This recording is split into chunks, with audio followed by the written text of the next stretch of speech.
নমস্কার বন্ধুরা, Monica's food খাজানাতে সবাইকে স্বাগত। চলে এসেছি আজকে আরও একটা নতুন রেসিপি নিয়ে। আজ তৈরি করব আলু আর পাউরুটি দিয়ে খুবই মজাদার টেস্টি একটা স্ন্যাক্স রেসিপি। বিকেলের স্ন্যাক্সে এই রকম একটা আলু পাউরুটির রেসিপি বানিয়ে সসের সঙ্গে পরিবেশন করুন। বাচ্চা থেকে বড় সবাই পছন্দ করবে। ভিডিওটি স্কিপ না করে শেষ পর্যন্ত দেখুন। আশা করছি আজকের রেসিপি সবার ভালো লাগবে।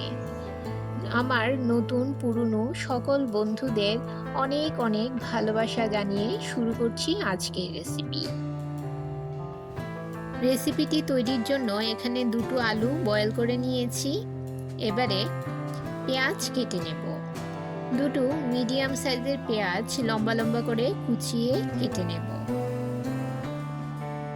আমার চ্যানেলে নতুন বন্ধু হয়ে থাকলে চ্যানেলটি সাবস্ক্রাইব করে পাশে থাকা বেল আইকনটি প্রেস করুন আর নোটিফিকেশন অল করুন, যাতে যখনই আমি কোনো ভিডিও আপলোড করি তার নোটিফিকেশন যেন সবার প্রথম পৌঁছে যায় আপনাদের কাছে।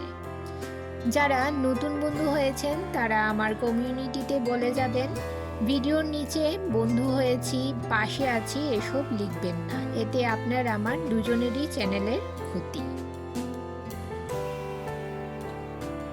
4টে কাঁচা লঙ্কা ছোট ছোট করে কুচিয়ে নেব আর কিছু ধনেপাতাও কুচিয়ে নেব। এই রেসিপিতে ধনেপাতা ব্যবহার করলে এর স্বাদটা দ্বিগুণ হয়ে যাবে। আপনারা চেষ্টা করবেন রেসিপিটি ধনেপাতা ব্যবহার করে তৈরি করার। তবে কেউ যদি ধনেপাতা পছন্দ না করেন তাহলে স্কিপ করতে পারেন। এবারে বয়েল করা আলুগুলো মেশার দিয়ে ম্যাশ করে নেব। আপনারা চাইলে হাতের সাহায্যেও ম্যাশ করে নিতে পারেন। বন্ধুরা, যারা আমার রেসিপিটি দেখছেন অথচ একটা লাইক দিতে ভুলে গেছেন, তাদের কাছে অনুরোধ, প্লিজ একটা লাইক দিয়ে ভিডিওটি কন্টিনিউ করুন। আপনার একটা লাইক পৌঁছে দিতে পারে আমার রেসিপি আরও বহু মানুষের কাছে। এবারে এতে দিয়ে দিলাম পেঁয়াজ কুচি। আমি এখানে দুটো মিডিয়াম সাইজের পেঁয়াজ কুচিয়ে নিয়েছি আর দিয়ে দিলাম 4-5টে কাঁচা লঙ্কা এভাবে ছোট ছোট করে কুচিয়ে নিয়েছি আর দিয়ে দেব ধনেপাতা কুচি। ধনেপাতার ফ্লেভার আমার খুব ভালো লাগে, তাই আমি একটু বেশি করেই ধনেপাতা কুচি দিলাম। আর দিয়ে দিলাম এতে 1/2 চামচ জিরে গুঁড়ো, 1/2 চামচ ধনে গুঁড়ো, 1/2 চামচ লাল লঙ্কার গুঁড়ো, 1/2 চামচ চাট মশলা আর দিয়ে দিলাম স্বাদ মতো নুন। সব কিছু আলুর সঙ্গে খুব ভালো করে মেখে নিতে হবে।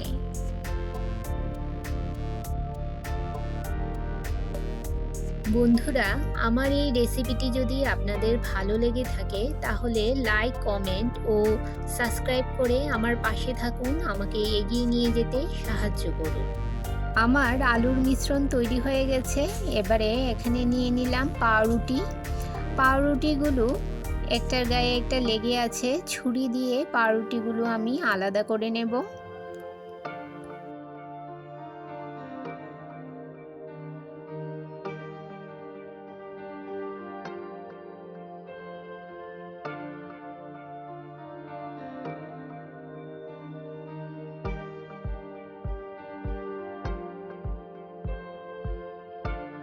এবারে একটা পাউরুটির টুকরো নিয়ে সাইডের যে লাল অংশগুলো আছে সেই অংশগুলো কেটে বাদ দিয়ে দেব।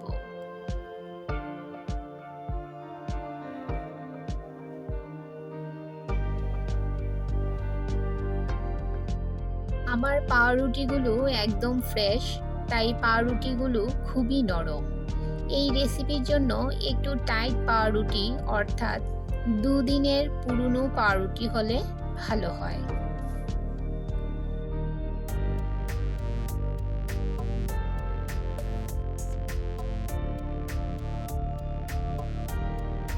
এবারে একটা পাউরুটির টুকরো নিয়ে আলুর মিশ্রণটা এর মধ্যে লাগিয়ে নেব। আমি যে আলুর মিশ্রণটা তৈরি করেছিলাম সেই মিশ্রণটা পাউরুটির উপর এভাবে একটা চামচের সাহায্যে স্প্রেড করে নেব, পুরো পাউরুটিতে লাগিয়ে নেব।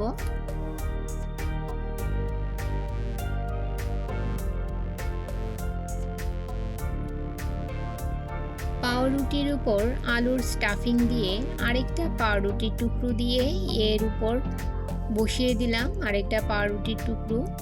এখন একটা ছুরির সাহায্যে পাউরুটিটাকে আমি মাঝ বরাবর দুভাগ করে নেব। এই যে দেখুন, আমি এইভাবে পাউরুটিটাকে কেটে নিচ্ছি। এভাবে আমি সমস্ত পাউরুটিগুলো কেটে নেব, ছোট ছোট পিস করে টুকরো করে কেটে নেব।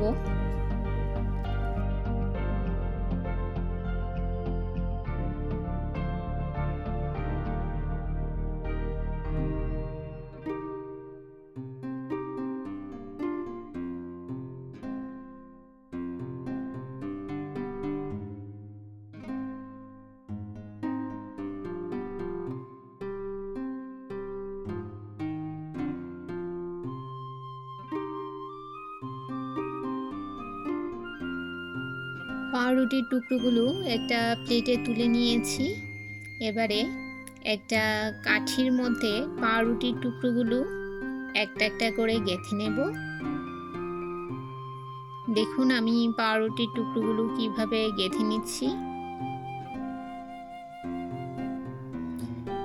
এই রকম ভাবে আমি 6টা কাঠি তৈরি করে নেব।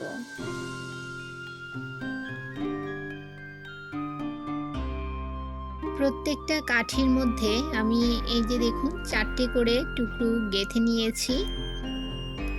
আমি সবগুলো কাঠি তৈরি করে নিয়েছি। এখানে আমার 6টা কাঠি তৈরি হয়েছে। এবারে একটা ব্যাটার তৈরি করে নেব। নিয়ে নিলাম 2 টেবিল চামচ পরিমাণ ময়দা, 2 টেবিল চামচ বেসন, 1 চামচের 3 ভাগের 1 ভাগ জিরে গুঁড়ো, আর নিলাম চিলি ফ্লেক্স ও সামান্য অরিগেনো, আর 1/2 চামচ নুন। অল্প অল্প জল দিয়ে মিশিয়ে এর একটা ব্যাটার তৈরি করে নেব।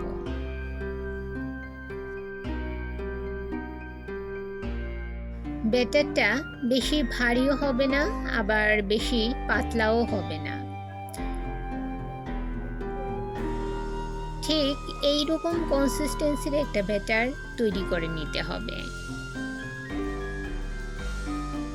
এবারে একটা একটা করে কাঠি নিয়ে ময়দার ব্যাটারে ডিপ করে কর্নফ্লেক্সে কোট করে নিতে হবে। সমস্ত কাঠিগুলো কর্নফ্লেক্সে ভালো করে কোট করে নেব। আপনারা চাইলে কর্নফ্লেক্সের পরিবর্তে ব্রেড ক্রামও ব্যবহার করতে পারেন। আমি কর্নফ্লেক্সেই কোট করে নেব। কর্নফ্লেক্সে এই কাঠিগুলো ভালো করে কোট করে নিয়ে সমস্ত কাঠিগুলো আমি 30 মিনিটের জন্য ফ্রিজে রেখে দেব। এতে করে আমার কাঠির যে কোটিংটা সেটা ভালোভাবে সেট হয়ে যাবে। 30 মিনিট পর ফ্রিজ থেকে বের করে গরম তেলে ভেজে নেব। আমি তেলটা আগেই গরম করে রেখেছিলাম। মিডিয়াম ফ্লেমে সমস্ত কাঠিগুলো উল্টে পাল্টে ভালো করে ভেজে নেব। একদিক ভাজা হয়ে গেলে, একদিক যখন গোল্ডেন ব্রাউন কালার চলে আসবে তখন অপর পিঠটা উল্টে দেব। মিডিয়াম ফ্লেমে এভাবে আমি সমস্ত কাঠিগুলো ভেজে নেব। আমি একটা একটা করে সমস্ত কাঠিগুলো ভেজে নিচ্ছি। আপনারা চাইলে দুটো করেও একসঙ্গে ভাজতে পারেন। তৈরি হয়ে গেল দারুণ স্বাদের আলু পাউরুটির কাঠি কাবাব। আলু ও পাউরুটি দিয়ে এই রকম দুর্দান্ত স্বাদের স্ন্যাক্স তৈরি করে গরম গরম সসের সঙ্গে পরিবেশন করুন। বাচ্চা থেকে বড় সবাই পছন্দ করবে। আমার আজকের রেসিপি আপনাদের কেমন লাগলো অবশ্যই কমেন্ট করে জানাবেন, আর ভালো লাগলে শেয়ার করবেন আপনাদের আত্মীয় ও বন্ধুদের কাছে। তাহলে বন্ধুরা, আজকে এই পর্যন্তই। আবার দেখা হবে আরেকটি নতুন ভিডিওতে নতুন রেসিপি নিয়ে। সবাই ভালো থাকবেন, সুস্থ থাকবেন।